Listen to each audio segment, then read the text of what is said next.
adik-adik, perkenalkan, nama kakak Nima Dewi Narestari, kakak dari Prodi Pendidikan Guru Sekolah Dasar Universitas Pendidikan Ganesha.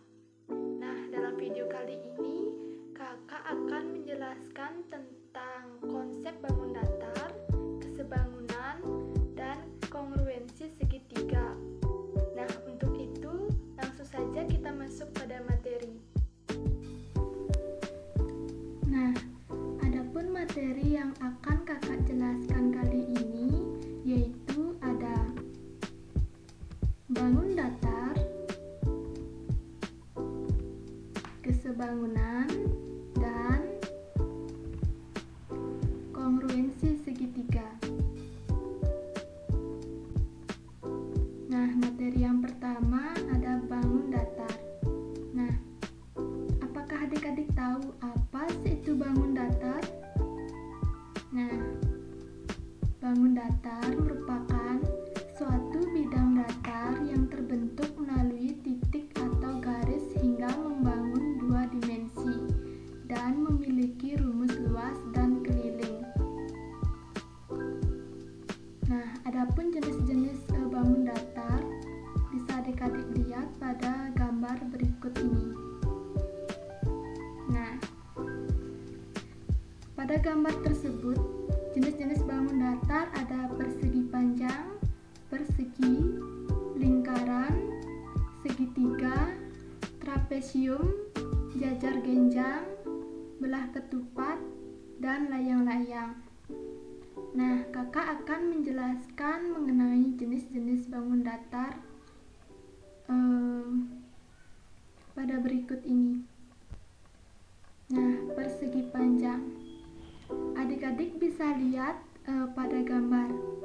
Ini merupakan gambar persegi panjang, yang dimana persegi panjang adalah bangun datar dua dimensi dengan dua sisi sejajar yang sama panjang dan memiliki 4 titik sudut siku-siku. Adapun sifat-sifat persegi panjang yaitu memiliki 4 sisi, di mana 2 sisi yang saling berhadapan sama panjang, memiliki 4 sudut sebesar 90 derajat, memiliki 2 sumbu simetri lipat dan putar, dan memiliki 2 diagonal atau garis melintang yang sama panjang. Nah, adapun rumus persegi panjang yaitu untuk menentukan luas, rumusnya P dikali L, yang dimana P merupakan panjang persegi panjang dan L merupakan lebar persegi panjang. Nah, untuk menentukan keliling, rumusnya 2 dikali P ditambah L. Nah, persegi.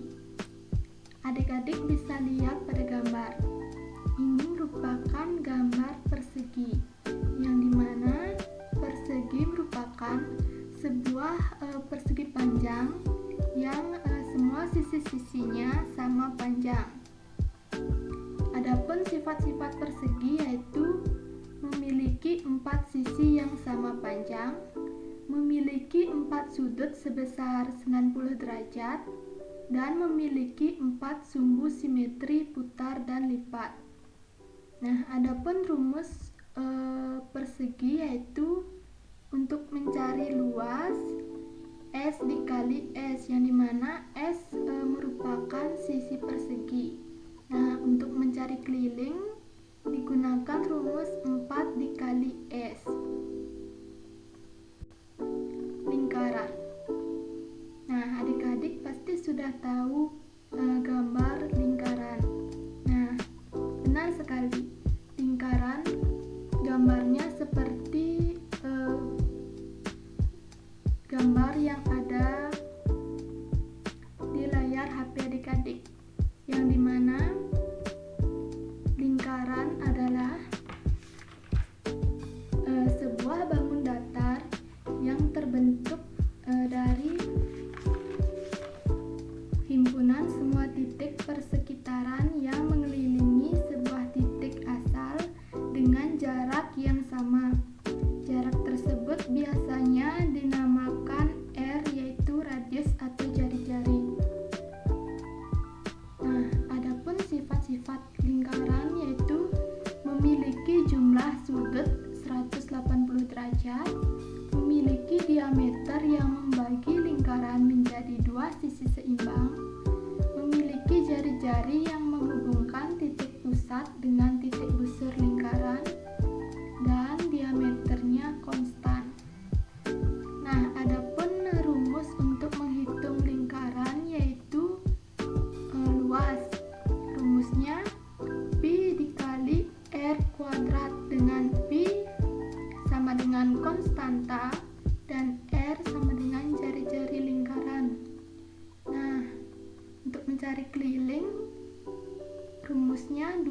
dikali Pi dikali R. Nah, segitiga. Pada gambar di samping ini merupakan gambar segitiga, yang dimana segitiga merupakan sebuah bangun datar yang terbentuk dari 3 buah titik yang tidak segaris, seperti segitiga sama sisi, segitiga sama kaki, segitiga siku-siku, dan segitiga sembarang. Adapun sifat-sifat segitiga yaitu segitiga siku-siku memiliki 3 sisi dengan satu sudutnya 90 derajat. Segitiga sama kaki memiliki 3 sisi dengan panjang yang sama dan sudut yang sama yaitu 60 derajat. Dan segitiga sama sisi memiliki 3 sisi dengan 2 sisinya memiliki panjang yang sama. Nah, adapun rumus segitiga yaitu untuk mencari luas setengah dikali A dikali tinggi, dengan A sama dengan panjang alas segitiga dan T sama dengan tinggi segitiga. Nah, untuk mencari keliling digunakan rumus S ditambah S ditambah S, yang dimana S itu merupakan sisi dari segitiga. Trapesium. Nah, ini merupakan gambar dari sebuah trapesium, yang dimana trapesium adalah sebuah segi empat yang mempunyai tepat sepasang sisi yang sejajar. Adapun sifat-sifat trapesium yaitu memiliki 4 sisi dengan 2 sisi yang sejajar, memiliki 4 sudut dengan jumlah 2 sudut yang berdekatan adalah 180 derajat, dan trapesium sama kaki memiliki panjang kaki-kaki yang sama. Nah, untuk rumus trapesium yaitu luas trapesium setengah dikali alas A plus alas B, kemudian dikali tinggi trapesium. Nah, untuk menentukan keliling trapesium digunakan rumus A ditambah B ditambah C ditambah D, atau semua sisi ditambahkan. Nah, jajar genjang. Ini merupakan gambar dari sebuah jajar genjang, yang dimana jajar genjang merupakan sebuah segi empat yang sisinya sepasang-sepasang yang sama panjang dan sejajar. Adapun sifat-sifat jajar genjang yaitu memiliki 4 sisi, di mana 2 sisi yang saling berhadapan sejajar. Nah, pada umumnya jajar genjang tidak memiliki sumbu simetri. Memiliki 4 sudut, di mana sudut yang berurutan berjumlah 180 derajat. Nah, adik-adik perhatikan pada gambar, seperti misalnya sudut A ditambah B sama dengan 180 derajat, dan sudut A ditambah D sama dengan 180 derajat. Dan sifat jajar genjang terakhir yaitu memiliki 2 garis diagonal seperti A, C, dan BD. Adapun rumus jajar genjang yaitu untuk mencari luas digunakan rumus A dikali T, yang dimana A sama dengan panjang alas jajar genjang dan T sama dengan tinggi jajar genjang. Nah, untuk mencari keliling digunakan rumus 2 dikali panjang ditambah lebar. Nah, belah ketupat. Adik-adik bisa lihat gambar belah ketupat yang sudah ditampilkan, yang dimana belah ketupat merupakan sebuah bentuk segi empat yang semua sisi-sisinya sama panjang dan kedua diagonalnya saling berpotongan tegak lurus. Nah, adapun sifat-sifat belah ketupat yaitu pertama, memiliki 4 sisi yang sama panjang, di mana sisi yang berlawanan sejajar. Kedua, garis diagonal membelah belah ketupat dengan sudut siku-siku. Ketiga, jumlah dua sudut yang berdekatan adalah 180 derajat. Keempat, memiliki dua sumbu simetri lipat dan putar. Nah, adapun rumus belah ketupat yaitu untuk mencari luas digunakan rumus tengah dikali diagonal 1 atau D1 dikali diagonal 2 atau D2. Nah, jenis bangun datar lainnya ada layang-layang, yang dimana layang-layang merupakan sebuah segi empat yang salah satu diagonalnya memotong tegak lurus sumbu diagonal yang lainnya. Adapun sifat-sifat layang-layang yaitu pertama, memiliki dua pasang sisi yang sama panjang dan tidak sejajar. Kedua, memiliki dua sudut sama besar seperti sudut ABC sama dengan sudut ADC. Ketiga, memiliki dua diagonal saling tegak lurus, yang dimana diagonal AC pada gambar tegak lurus dengan diagonal BD. Nah, yang keempat, memiliki satu sumbu simetri, garis yang berhimpitan dengan garis AC. Nah, rumus layang-layang yaitu untuk mencari luas digunakan rumus setengah dikali D1 dikali D2. D itu merupakan diagonal.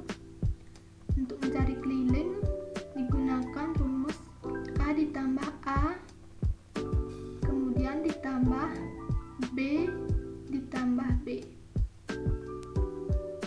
Nah, materi yang kedua yaitu ada kesebangunan. Apa sih itu kesebangunan? Nah, apakah adik-adik sudah tahu apa itu kesebangunan? Nah, kesebangunan adalah hubungan dua buah bangun datar atau lebih yang sudut-sudut bersesuaian sama besar dan panjang sisi-sisi sudut yang bersesuaian memiliki perbandingan yang sama. Dengan kata lain, dalam hubungan kesebangunan ini, ukuran dua buah bangun tidak harus sama, namun besar sudut yang bersesuaian haruslah sama. Nah, kesebangunan dilambangkan dengan simbol notasi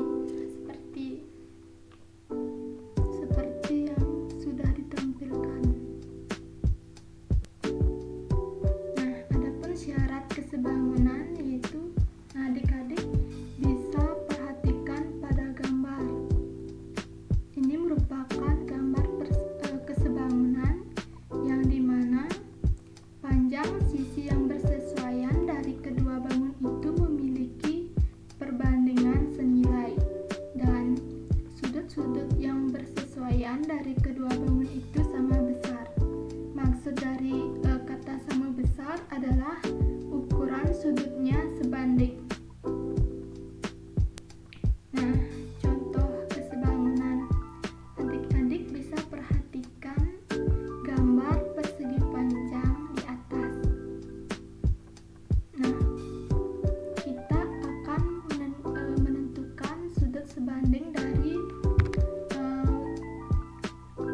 gambar kesebangunan persegi panjang di atas, yang dimana sudut A sama besar dengan sudut E yaitu 90 derajat, sudut B sama besar besar dengan sudut F, yaitu 90 derajat.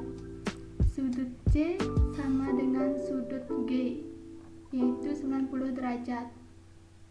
Sudut D sama besar dengan sudut H, yaitu 90 derajat. Nah, adik-adik, coba perhatikan kembali gambar kesebangunan persegi panjang di atas. Kita akan menentukan sisi sebanding dari gambar kesebangunan tersebut. Kita lihat perbandingan pada sisi AB dan sisi EF. Nah, perbandingannya adalah 12:6 atau dapat disederhanakan menjadi 2:1. Kita lihat perbandingan pada sisi BC dan sisi FG. Nah, perbandingannya adalah 8:4 atau dapat disederhanakan menjadi 2:1. Kita lihat perbandingan pada sisi CD dan sisi GH. Nah, perbandingannya adalah 12:6 atau dapat disederhanakan menjadi 2:1. Nah, kita lihat perbandingan pada sisi AD dan sisi EH. Nah, perbandingannya adalah 8:4 atau dapat disederhanakan menjadi 2:1. Nah, kita masuk pada materi yang ketiga, yaitu kongruensi segitiga. Nah, apa sih itu kongruensi segitiga? Nah, segitiga yang kongruen adalah segitiga yang memiliki bentuk dan sudut yang sama besar. Dua bangun yang kongruen sudah pasti sebangun, tetapi dua bangun yang sebangun belum tentu kongruen. Kongruensi segitiga dilambangkan dengan simbol seperti ini. Nah, adapun syarat segitiga kongruen yaitu yang pertama, sisi-sisi yang bersesuaian sama panjang, seperti sisi. Kedua, dua sisi yang bersesuaian sama panjang dan satu sudut yang diapit oleh kedua sisi tersebut.